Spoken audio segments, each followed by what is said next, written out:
샬롬, 사랑하는 서울중앙교회 성도 여러분, 또다시 복된 한 주가 시작되었습니다. 하나님의 말씀을 묵상하고 내 삶에 적용하면서 온 가족이 믿음 안에서 든든히 세워지기를 소망합니다. 오늘 하나님께서 우리에게 주시는 말씀은 사무엘하 2장 말씀입니다. 제2장.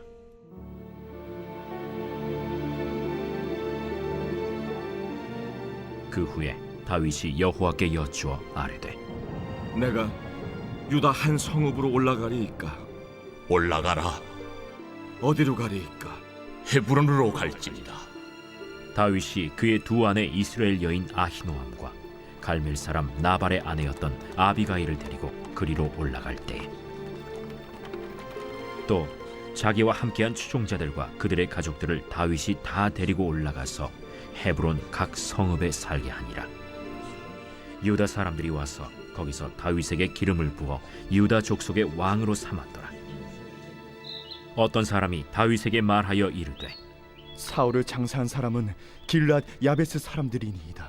다윗이 길르앗 야베스 사람들에게 전령들을 보내 그들에게 이르되, 너희가 너희 주 사울에게 이처럼 은혜를 베풀어 그를 장사하였으니 여호와께 복을 받을지어다.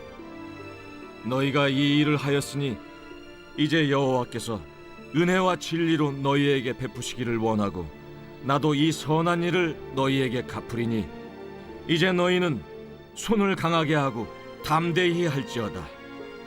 너희 주 사울이 죽었고 또 유다 족속이 내게 기름을 부어 그들의 왕으로 삼았음이니라. 사울의 군사령관 넬의 아들 아브넬이 이미 사울의 아들 이스보셋을 데리고 마하나임으로 건너가 길르앗과 아술과 이스라엘과 에브라임과 베냐민과 온 이스라엘의 왕으로 삼았더라. 사울의 아들 이스보셋이 이스라엘 왕이 될 때에 나이가 40세이며 2해 동안 왕위에 있음이라. 유다 족속은 다윗을 따르니 다윗이 헤브론에서 유다 족속의 왕이 된 날수는 7년 6개월이더라. 넬의 아들 아브넬과 사울의 아들 이스보셋의 신복들은 마하나임에서 나와 기브온에 이르고 스루야의 아들 요압과 다윗의 신복들도 나와 기브온 못가에서 그들을 만나 함께 앉으니 이는 못 이쪽이요 그는 못 저쪽이라. 아브넬이 요압에게 이르되, 원하건대 청년들에게 일어나서 우리 앞에서 겨루게 하자. 일어나게 하자. 하매 그들이 일어나 그 수대로 나아가니 베냐민과 사울의 아들 이스보셋의 편에 12명이요 다윗의 신복 중에 12명이라. 각기 상대방의 머리를 잡고 칼로 상대방의 옆구리를 찌르매 일제히 쓰러진지라. 그러므로 그곳을 헬갓 핫수림이라 일컬었으며 기브온에 있더라. 그날에 싸움이 심히 맹렬하더니 아브넬과 이스라엘 사람들이 다윗의 신복들 앞에서 패하니라. 그곳에 스루야의 세 아들 요압과 아비새와 아사헬이 있었는데 아사헬의 발은 들노루같이 빠르더라. 아사헬이 아브넬을 쫓아 달려가되 좌우로 치우치지 않고 아브넬의 뒤를 쫓으니 아브넬이 뒤를 돌아보며 이르되, 아사야, 너냐? 나로라. 너는 왼쪽으로나 오른쪽으로 나가서 청년 하나를 붙잡아 그의 분복을 빼앗으라. 하되 아사헬이 그렇게 하기를 원하지 않고 그의 뒤를 쫓음에 아브넬이 다시 아사헬에게 이르되, 너는 나 쫓기를 그치라. 내가 너를 쳐서 땅에 엎드러지게 할 까닭이 무엇이냐? 그렇게 하면 내가 어떻게 네 형 요압을 대변하겠느냐? 하되 그가 물러가기를 거절하매 아브넬이 창 뒤끝으로 그의 배를 찌르니 창이 그의 등을 꿰뚫고 나간지라. 곧 그곳에 엎드러져 죽음에 아사헬이 엎드러져 죽은 곳에 이르는 자마다 머물러 섰더라. 요압과 아비새가 아브넬의 뒤를 쫓아 기브온 거친 땅의 길가 기아 맞은 쪽 암마산에 이를 때에 해가 지었고 베냐민 족속은 함께 모여 아브넬을 따라 한 무리를 이루고 작은 산 꼭대기에 섰더라. 아브넬이 요압에게 외쳐 이르되, 칼이 영원히 사람을 상하겠느냐? 마침내 참혹한 일이 생길 줄을 알지 못하느냐? 네가 언제 우리에게 그의 형제 쫓기를 그치라 명령하겠느냐? 요압이 이르되 하나님이 살아계심을 두고 맹세하노니 내가 말하지 아니하였다면 무리가 아침에 각각 다 돌아갔을 것이요 그의 형제를 쫓지 아니하였으리라. 하고 요압이 나팔을 불매 온 무리가 머물러 서고 다시는 이스라엘을 쫓아가지 아니하고 다시는 싸우지도 아니하니라. 아브넬과 그의 부하들이 밤새도록 걸어서 아라바를 지나 요단을 건너 비드론 온 땅을 지나 마하나임에 이르니라. 요압이 아브넬 쫓기를 그치고 돌아와 무리를 다 모으니 다윗의 신복 중에 19명과 아사헬이 없어졌으나 다윗의 신복들이 베냐민과 아브넬에게 속한 자들을 쳐서 360명을 죽였더라. 무리가 아사헬을 들어올려 베들레헴에 있는 그의 조상 묘에 장사하고 요압과 그의 부하들이 밤새도록 걸어서 헤브론에 이른 때에 날이 밝았더라.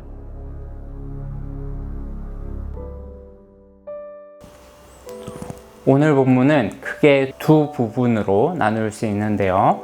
첫 번째는 1절부터 11절까지로 다윗이 유다 헤브론에서 왕이 되어서 7년 6개월 동안 다스렸음을 말해주고요. 12절부터 마지막 32절까지는 유다와 이스라엘, 즉 다윗을 왕으로 따르는 무리와 이스보셋을 왕으로 따르는 무리가 기브온에서 전쟁을 벌이고 유다의 대승으로 마무리되는 내용입니다. 이것은 무엇을 보여줄까요? 네, 드디어 다윗을 통한 하나님의 신정 왕국이 본격적으로 태동되었음을 보여주는 장입니다. 먼저 1절 말씀을 보실까요? 그 후에 다윗이 여호와께 여쭈어 이르되 내가 유다 한 성읍으로 가리이까? 여호와께서 이르시되 올라가라. 다윗이 아뢰되 어디로 가리이까? 이르되 헤브론으로 갈지니라. 이 당시 다윗은 블레셋 지역의 시글락이라는 성읍에 있었어요.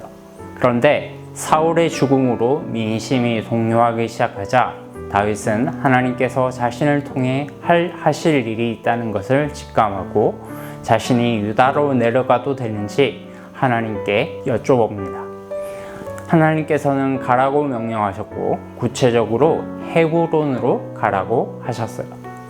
이 헤브론은 우리가 잘 알듯이 여호수아가 유다 지파 갈렙에게 준 땅이에요.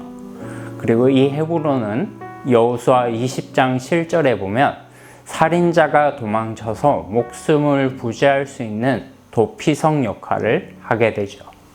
다시 말하면 유다 지파 내에서는 아주 중요한 전략적, 사법적 요충지가 바로 헤브론이었다는 말입니다.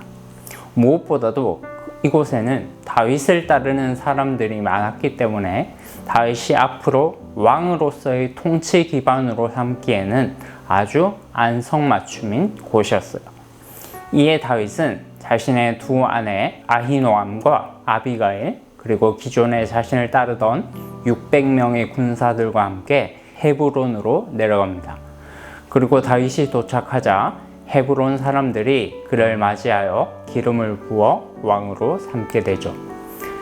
다윗은 헤브론에서 얼마나 왕으로 있었을까요?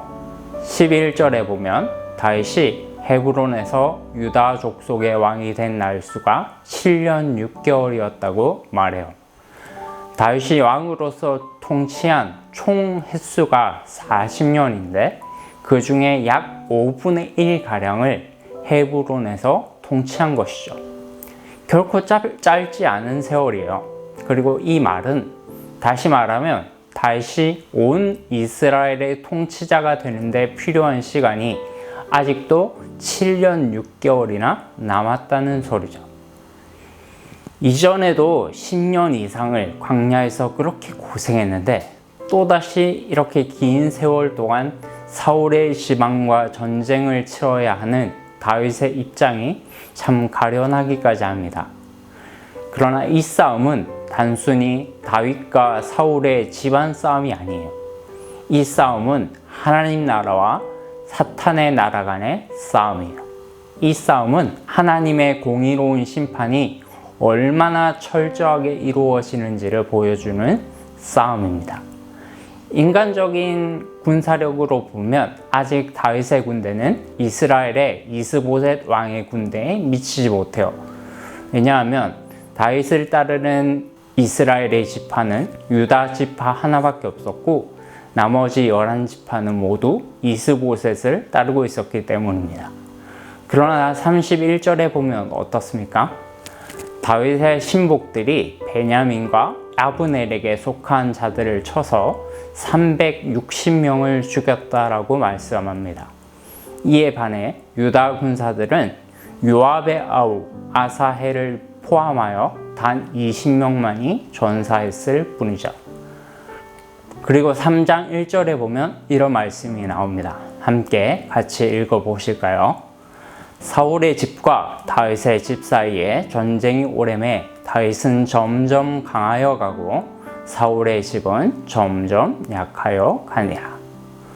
분명 군사력 자체는 이스라엘이 더 좋은데 오히려 전쟁을 하면 할수록 사울의 집안이 불리해지는 전쟁이었다는 겁니다.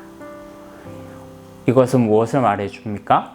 하나님께서 다윗을 붙드셔서 다윗과 함께 하심으로 인간적인 힘이 아니라 하나님의 신적인 권능이 그 다윗의 군대를 사울의 집안의 군대보다 더 강하게 하셨다는 것입니다. 사랑하는 여러분, 오늘도 우리는 곳곳에서 영적인 전쟁을 치르게 될 거예요. 학교에서, 가정에서, 직장에서, 또 친구들과의 관계에서, 사람들과의 관계 속에서 그렇게 될 것입니다. 그때 우리는 어떻게 싸워야 할까요? 혈과 분을 내어서 싸워야 할까요? 아니에요. 믿음으로 싸우는 것입니다. 비록 인간적으로는 당신이 우세할지 모르지만 날 건드리는 순간 당신은 점점 약해질 거야. 나는 하나님께서 함께 하시는 사람이기 때문이지 라고 외치십시오. 그리고 우리의 영원한 반석 되시는 예수 그리스도의 의를 힘입어 나아가시는 성도님들 되시길 축복합니다.